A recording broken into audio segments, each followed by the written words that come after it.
Enter the Mayo Experience. That Mayo Experience. That Mayo Experience. That Mayo Experience. Experience. Welcome to the Pat Mayo Experience presented by Underdog Fantasy, the Week 2 rankings update, injury report, props, and maybe some DFS ownership update towards the end. I apologize for the audio quality of this show. I am away for the weekend, although I will be back for Sunday Night Live with Gary and Tim, 7:15 p.m. Eastern Time on Mayo Media Network after the late set of games before Sunday Night Football. Come hang with us to get a recap for the week, but yeah, I'm up at a wedding. I don't have my visual equipment. I don't have my regular audio equipment. I had to figure out how to do all of this on an iPhone as we go through, so bear with me. If you just want to see the rankings, the injury report, all in cheat sheet format, or just to follow along with what I'm going with right now, hit the description. I've published the newsletter link for the week where all of this information is going to exist. The updated rankings cheat sheet, the updated injury report, the underdog plays that I'm making for the week, and the cheat sheet for DraftKings as well, along with all of the hyperlinks that you can find and jump around to all of the other shows that I've done this week. But I don't want to keep you too long on this one because, audio quality is never great when people are jumping in and out of this. And I'm sorry that you can't see me if you're watching the video version. I don't have all of my editing elements with me, and to try to do it on the phone was a bit much, even for me. And I got a wedding to go to in like an hour, so I gotta bang this one out. Let's start with the injury report for the running backs. The big news, obviously your number one overall pick, Christian McCaffrey, has been placed on injured reserve. He's going to miss at least 4 games with this calf or Achilles issue that he's dealing with. So, great news. If you picked up Jordan Mason, there's a running back one that you just got off the waiver wire, or savvy drafters took towards the end of the draft as he was one of the highest guys in the handcuff rankings coming into the season. I have him at running back number 6 for the week in the rankings for half-point PPR. Additionally, he's $5,200 on DraftKings. He'll be above 40% in the Millionaire Maker. Hell, he might be 75% in some higher stakes contests. Just don't overthink it. You can play the contrarian method and fade him, and hopefully he ends up busting out or he gets hurt in the game and something happens to him, but you're not going to find very many running backs in a high-powered offense who handle the majority of the goal line touches and a team total that is that high at $5,200. You're going to play like him or Rico Dowdle. So pick your poison with that one. I'm going to play 100% Jordan Mason and be on my way and see how it goes. And the benefit to that, too, is even if he busts out, just because let's say you're one of the people that faded him on DraftKings and you didn't play him. Well, if he busts out, that means 75% of the field in these higher stakes contests also bust out with you if you have him. If you don't play him, you still need to get the rest of your picks right. So I think I just roll with him in every single lineup and let the chips fall where they fall on that one. Kenneth Walker is likely not going to play against the New England Patriots, which means Zach Charbonnet is going to be the lead back in the Seattle backfield. It's still a tough matchup in New England, but they are 3.5-point favorites at the moment. I have him number 18 in the running back rankings. That's slightly behind Aaron Jones, Rashad White, and Alvin Kamara, and slightly ahead of Brian Robinson, David Montgomery, and Ramondre Stevenson. He's very firm at that back end running back number 2 slot. Ken McIntosh, I have no idea the role that he's going to play, serving as the primary backup to Charbonnet. I would expect him to probably get 5 to 10 touches in this game. We'll see how he ends up doing, but you're obviously not going to play Ken McIntosh. And this is the same injury that kept Kenneth Walker out 2 games last season. So I wouldn't count on him playing next week. He might play next week. So Charbonnet, you might get 2 weeks out of here. Maybe he can come through for you. And if you're in a pinch in the flex or low end running back 2 spot, he's someone that can fill in. Marshawn Lloyd is questionable. He's trending towards in with this hamstring injury to be the primary backup, along with Emmanuel Wilson to Josh Jacobs, with Malik Willis starting under center for the Green Bay Packers. Wide receiver injuries. This is where it gets a little bit trickier right now because A.J. Brown was limited and hurt his hamstring in practice on Friday. They don't play until Monday Night Football either, the Eagles that is. Then he did not practice on Saturday. So he's like 50-50 to play, and he's the last game going. You're probably not going to know whether he's in or out until 90 minutes before the game. Hopefully we know Sunday morning, but that's not going to be something that's probably pretty likely as the Eagles play this close to the vest with an extra day to see how he's doing to monitor him anyway. Obviously, this bumps up Devonta Smith. I initially had A.J. Brown at number 5 in the rankings, and I've bumped him down as a guy that you're going to wait for. The move would be to try to find someone else in that game that can replace A.J. Brown. I would hold out for him And although the chance of him re-injuring himself during the game is pretty high, but I did bump up Devonta Smith to number 11 in the wide receiver rankings this week. I've kept Brown at number 5 because you're going to wait if you have him unless you just have a plethora of amazing options at wide receiver. So pick up Jahan Dotson if you really want to know if, hey, just make it a 1v1. Not that I think that Jahan Dotson is going to be really good if A.J. Brown goes, but you probably don't want to take the 0 in that spot. On the other side of the ball, Darnell Mooney is probably available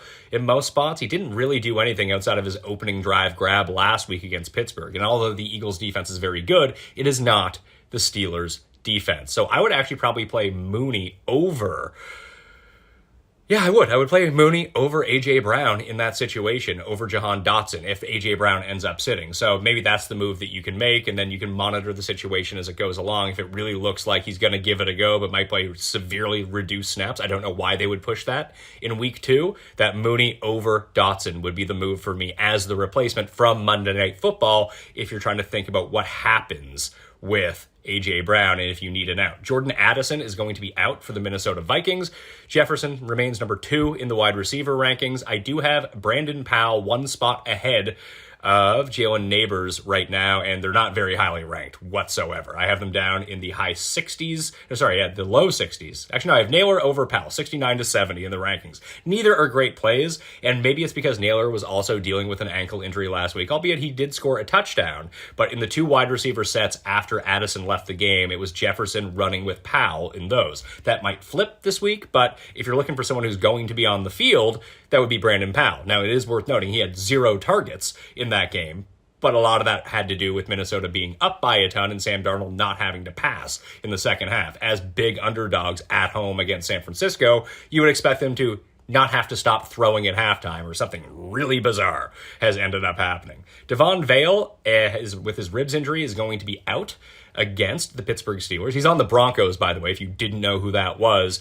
Josh Reynolds looks like he's going to try to play through his Achilles strain and be the wide receiver too. This is a great bump up for Cortland Sutton in terms of targets. Unfortunately, it's one of the worst matchups that you can have. More so when Bo Nix is your quarterback and might not have any time to throw. I have Sutton at 40 in the rankings. Some might find that low. That's perfectly fine with me for him in this spot with very little upside, although he might end up generating 13 targets in the game. How many is he going to catch? Probably less than 50%, unless he's running around the line of scrimmage. Lil Jordan Humphrey is someone you could plug in if you're like in a Broncos-only league. The only other one I really thought about with Vale being out, and when we take a look at routes run, is down in the tight end ranks. I bumped up Greg Dulcich just a little bit. He's number 22 in the rankings. Like, he's obviously not a must-start tight end, but if you are in a deep league and in a pinch, that could be someone who ends up seeing a few extra targets in this game. T. Higgins is out, or expected to be out. I want to officially call him out because he's not, but he hasn't practiced, and they've called him doubtful, so he's probably not going to play. Jamar Chase is at number 12 in the rankings right now against Kansas City. You can make a very compelling case for him to be inside the top 5 against Kansas City, but didn't look great in week 1, didn't look 100% or back to full speed. Maybe a full week of practice will get him into that spot. Andre Yoshevas is the next option up on this list. I have him in at number 52 in the rankings. That's right around Romeo Doubs, Jacoby Myers, Josh Downs, who looks like he's going to end up giving it a go this week. You could say, hey, you can put him at number 47 over Jacoby Myers. Wouldn't have a problem with it. He's still super cheap on DraftKings and projected to be one of the 5 highest owned wide receivers of the week. After that, you're just looking at like the crocodile on a Trenton Irwin. Probably don't want much of that smoke unless it's like a first touchdown bet, anytime touchdown bet in your fantasy lineup. Probably take a hard pass on this one.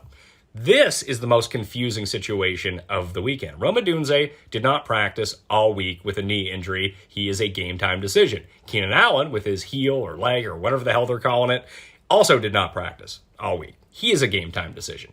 So as of right now, I think that Odunze is going to sit and Keenan Allen just has a better chance of playing because of veteran rest. And this is, you've seen veterans do this more over time. When they come in with a game-time decision tag, they haven't practiced, the coach usually gives them a benefit of the doubt to end up going forward right now. So I have Keenan Allen behind Gabe Davis at number 54. I would not wait for Keenan Allen to even play in this game. It's not like he was great in week 1. I don't know how good the Bears offense is going to be. DeAndre Carter would be the fill-in for all of these guys if you're in a pinch and you really do need to find someone. I have him at number 65 in the rankings, and you could probably make the case that DeAndre Carter should be higher than Keenan Allen because we're just not going to know. I don't have a Dunze in the rankings because I don't think he's going to play. If he does play, he falls into that Xavier Leggett, Darnell Mooney, like mid-50s type play at wide receiver. But again, you're probably already going to be out of options and should have made a contingency plan for Rome Odunze if he was in your starting lineup anyway.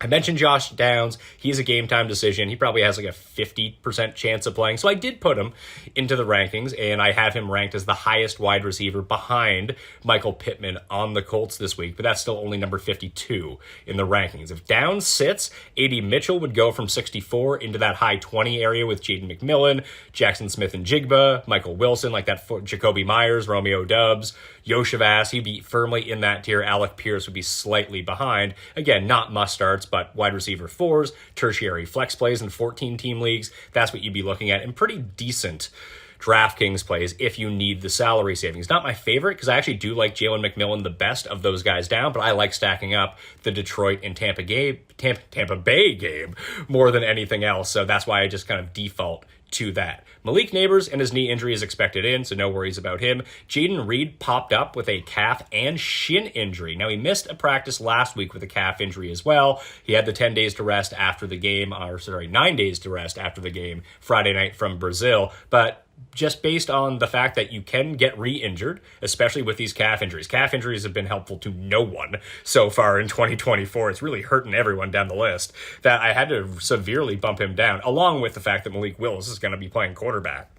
I initially had him at number 19 in the rankings. I've bumped him down still to the highest Green Bay wide receiver in this game, but he's wide receiver number 34 right now, based on the situation that he's in, the matchup against the Colts, and the potential for re-aggravation of this injury, or him just not running at 100%. So that's behind Tyler Lockett, one spot ahead of Demarcus Robinson, Brennan Cooks, Brian Thomas, Calvin Ridley. You could bump him if you have those guys and you have that and you have that decision to make, and you want to have someone who's safer to at least play all of the snaps. You think coming into the game, they could get hurt in the game for all we know, that you could play them over those guys. I'd still take the chance on Reed, because if he is healthy, they will manufacture touches for him in order to get in there and get the ball in his hands, because they need to find different ways to scheme around Malik Willis going forward and using Jaden Reed. So he probably ends up with like 3 to 5 carries in the game if he's healthy. They'll get him on a jet sweep. They'll get him on a reverse. They'll throw him bubble screens, because he is their number one X factor player in that offense right now. Josh Reynolds, as mentioned, is expected in. Still questionable to play. It's not for sure that he's going to be in the Broncos. Not that you were playing Josh Reynolds anyway, but that would bump up Dulcich again if Reynolds was going to be out. Jameson Williams has a mid-ankle sprain. He's likely going to go, a very high % chance that he's going to play against Tampa Bay. That's in the early slate of games, so you're going to know by the time actives and inactives come out. Ditto for Josh Palmer. He's been limited all week with this knee injury. I have Ladd McConkey as the highest of the Chargers receivers, although not that high. I only have him at number 41 in the rankings, just because I don't see a ton of pass volume in that game from the Chargers. Roman Wilson could make his debut for the Steelers in Denver this week. He missed week 1 with an ankle injury. He is questionable. However, they did promote Ben Skoranek from the practice squad at wide receiver as maybe a hedge of Wilson not playing again. We'll wait and see. You weren't playing Roman Wilson anyway. Darius Slayton, we'll keep an eye on him. Again, that's the early slate of games. He's currently still in concussion protocol, but expected to pass, but that's no guarantee.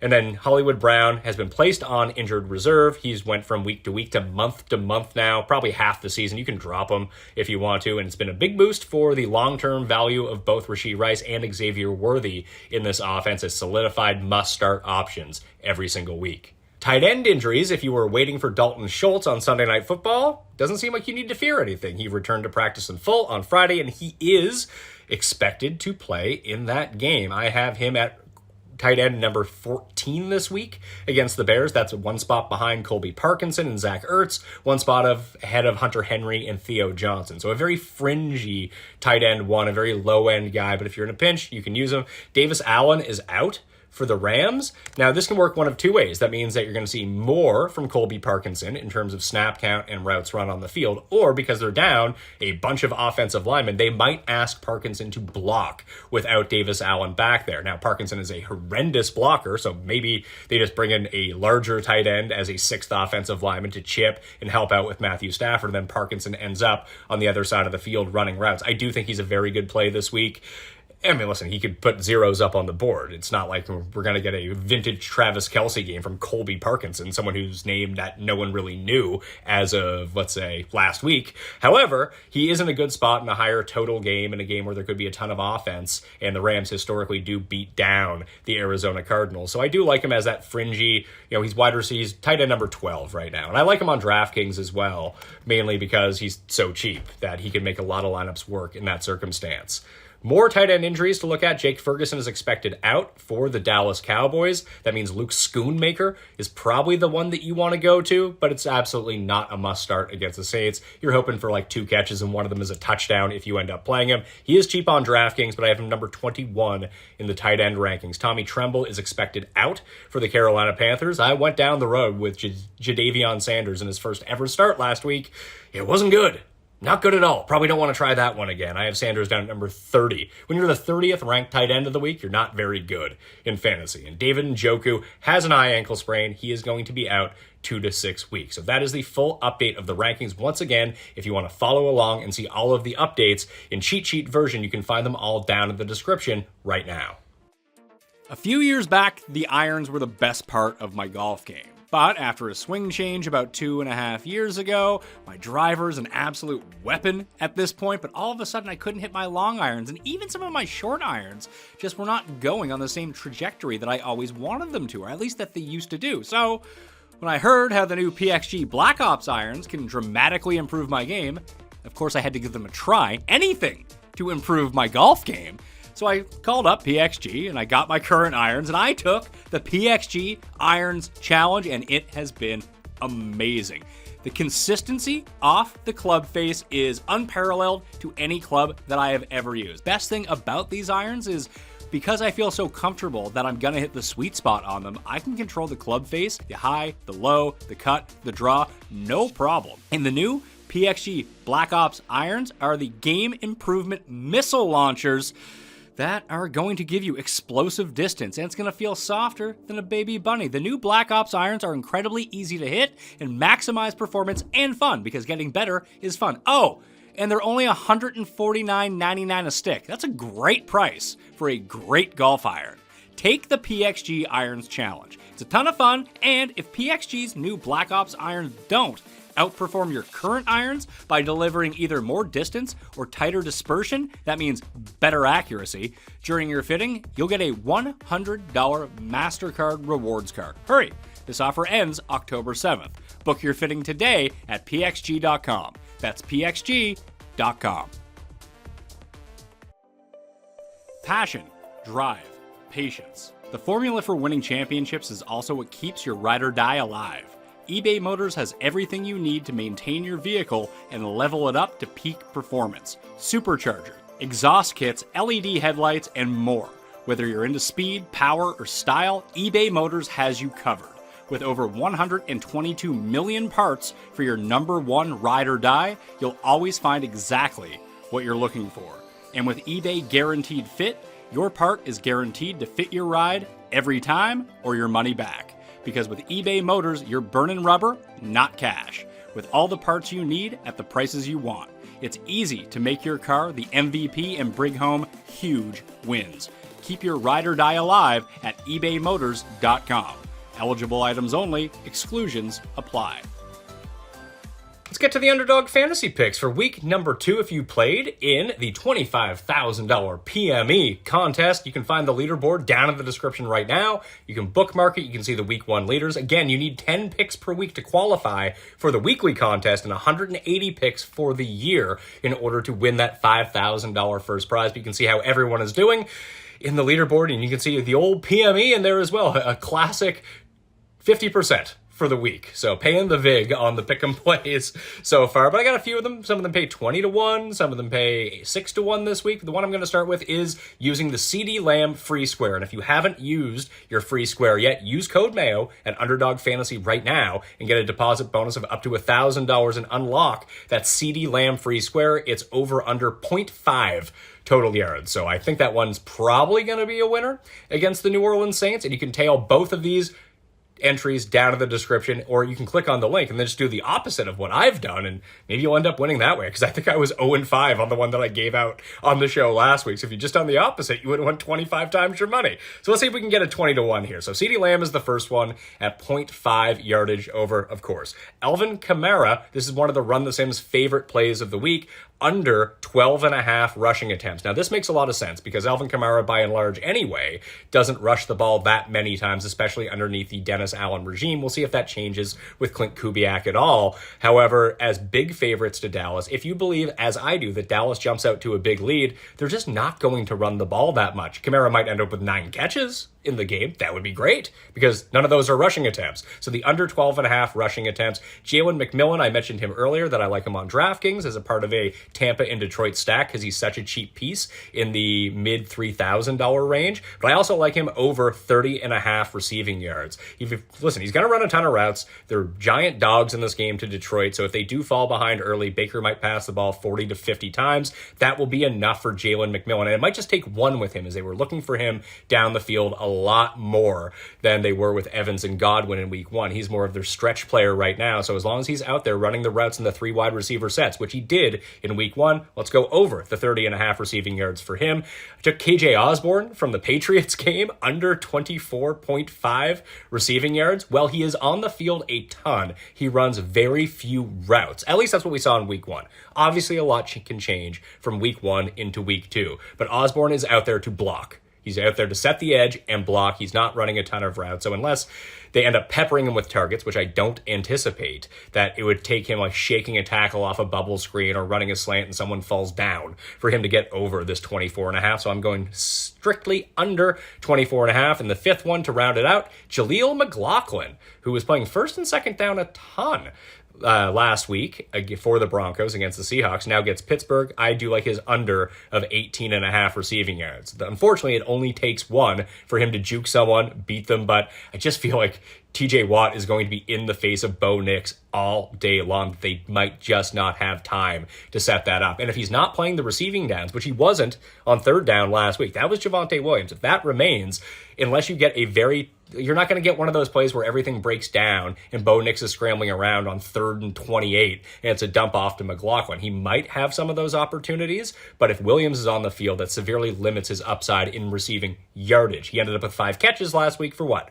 1 yard. If you want to tail along with me, the link to do that is down in the description. Right now, it's also in the newsletter where you can find both of these. Now, my favorite one of the week, and I probably should have added Jacoby Brissett higher than 3.5 rushing attempts, which is another one that I really do like this week. But this one's 6 times your money. 200 pays 1,200, 100 pays 600, 10 pays 60 if you want to go in. Tony Pollard over 12.5 rushing attempts against the Jets. He's playing first and second down, and they're not going to let Will Levis throw the ball. And you could run on the Jets. We saw that last week. So I think it's going to be a lot of Pollard, especially early in this game. And if it remains close, a ton of running from Pollard. I don't know if he's going to be in the game, but they're going to hand him the ball a ton, hopefully 15 times. Easily get to our over in that spot. I've already mentioned the Kamara under 12.5 rushing attempts. I'm going to stick with that one. And then Isaiah Pacheco over 64.5 rushing yards. He's getting all of the workload out of the backfield. That might change a little bit with Samaje Perine being more acclimated to this offense after a 10-day rest from week 1.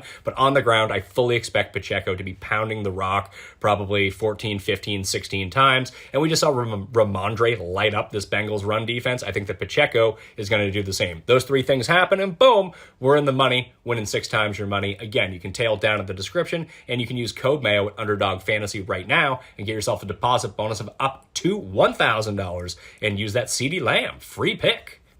Finally, in terms of DraftKings ownership for the week, the cheat sheet that I'm referencing will be in the newsletter. And if you do want to hear more about the slate, who I like, who Tambo likes, obviously go to Friday's show on the Pat Mayo Experience, where we build the lineups, talk through the strategy of the week and the players that we're actually going to target, especially from the lower end and how we're filling it out. Just in like as a rundown for me, I like the Dallas offense in an onslaught and maybe one Saint coming back. I picked Shaheed as my guy. You don't even need to do that coming back. I think that the Cowboys roll in this spot. I like that one. I like Jaden Daniels, but so does everyone. We get to the ownership percentages here in a minute. And the Arizona Rams game is one that we stacked up and showed different versions of that. My single favorite one to do of the week is the Detroit and Tampa Bay game. It's indoors. There should be a ton of throwing. I don't like any of these defenses. I think you can pass all over them. And there's enough cheaper options in all of these games that you can still fit in Jordan Mason and Cooper Kupp or Kyron Williams or whoever it might end up being this week. That's where I like going. The Baker side is pretty enticing because you can put McMillan with him and really save a ton of money, or use McMillan as a bring back and just do Goff, Amon-Ra, with Laporta or Jamison Williams or Gibbs, whoever it is, whatever, pick your poison. The overload on that game is where I like to go, and that's my main lineup of the week. More on that if you want to hear it in Friday's show with Tambo. But the chalk plays at quarterback right now are Patrick Mahomes and Jaden Daniels. Those are the two who project over 10% in the Millionaire Maker slates. Obviously in smaller field tournaments or 3 maxes or single entries, these are not going to be the right ownership levels. I'm just talking about the giant tournaments. After that, you're looking at Kyler Murray, Baker, Daniel Jones, but they're all like 6%, 5%, pretty flat when it comes to the quarterbacks this week. But that should give you an indication of who people are stacking up. Dak is not on that list, and Dak actually comes in as third in the optimal percentage this week from Run the Sims. It's Mahomes, Lamar, and Dak, the top 3. Then it's Fields and Jared Goff. If that's the route that you want to go on. I like Dak and Goff from that list. Those are the two that I'm using. I'm not playing any Kansas City stack, so pray for me. At running back, as I mentioned before, Jordan Mason's probably going to be somewhere between 40 and 50% as he rates out to be the top optimal play of the week at $5,200. When we ran 10,000 simulations of this slate at Run the Sims, Jordan Mason appeared in the optimal lineup 1/4 of the time, 25%. After that, Kyron Williams ended up coming in at 18%. They were far and away the two best plays on the slate at running back. And as I mentioned, you can make them work with some of these different stacks that you want to, but expect the combined ownership to be very high because the top 5 in running back ownership as I track it right now, Jordan Mason, Breece Hall, Kyron Williams, 42%, 30%, 21%. The next level down, you're looking at Ramondre, Zach Charbonnet at $5,800, and then Isaiah Pacheco at $6,900. The actual most under-owned player on this slate in terms of ownership versus his optimal percentage is Jonathan Taylor at 6%. No one seems to be wanting to play him at $7,700. And when you have Malik Willis on the other side of the ball, there's not going to be... I just don't expect Anthony Richardson to have to take so many chances. And Taylor was the only running back in football who played 100% of his team's backfield snaps last week. Like, he is a fantastic play if you can have the stones to play him, because the obvious choices of Williams and Charbonnet and Mason, and you can pay up for whatever receiver you want, make every stack work, is there. But you could just use Jonathan Taylor instead and maybe be off to the races at a very low ownership and gain some leverage on the field. If you can find that extra $1,100 to go from Williams to Taylor, maybe sacrifice at the bottom end, could be the way to go. Wide receiver chalk for this week, it's Cooper Kupp. Obviously, he's like $2,000 underpriced with Puka on IR. He's $7,600. 27% is where he's coming in. Debo at 28%. Rashee Rice at 21%. Andre Yoshevas at 15%. Good luck with that one again. CeeDee Lamb at 15%. Chris Godwin at 15%. Malik Neighbors at 14%. Amon-Ra at 14%. So there is getting to be more love for that Detroit-Tampa stack, which we did not see on Friday morning. But I still like McMillan as the piece of that game, and I like Evans over Godwin just based, I mean, obviously he's more expensive and he's the better player, and Godwin fits in there so well because he's so cheap. It makes things work. But you could play Rachaad White along with McMillan and Baker if that's the bring back that you wanted to have, because I expect more receiving from White in that game than rushing, but he would probably still get the goal line touches over Bucky Irving. The top plays on the slate: Kupp, Rice, Jefferson, Debo, and CeeDee Lamb. For all these people playing Jordan Mason, and I did this in my main lineup, No one's playing Jefferson on the other side. They all just want to play Kupp. If you can create a mini correlation stack that way, you have Jordan Mason at 5,200 rushing in all these touchdowns, hopefully, and then Sam Darnold just bombing it to Justin Jefferson on the other end. Jefferson right now not inside the top 10 of highest owned wide receivers this week, yet rates out as the number 3 overall play. Cooper Kupp is number 1, appearing in the optimal lineup over 20% of the time. At tight end, Colby Parkinson is now looking like he is going to be the highest owned tight end. He's the best of the cheap guys. Jordan Akins is another one at $3,000 who rates inside the top 3 of ownership. So 15%, 10%. Kelsey will be at 10%. McBride will be at 10% as well. Kelsey, likely, Laporta are the top 3 plays on the slate in terms of appearing in optimal lineups. If you really wanted to get away from the Parkinson and Jordan Akins chalk, you could look at Luke Schoonmaker at $2,900. Like I said, he's only $2,900.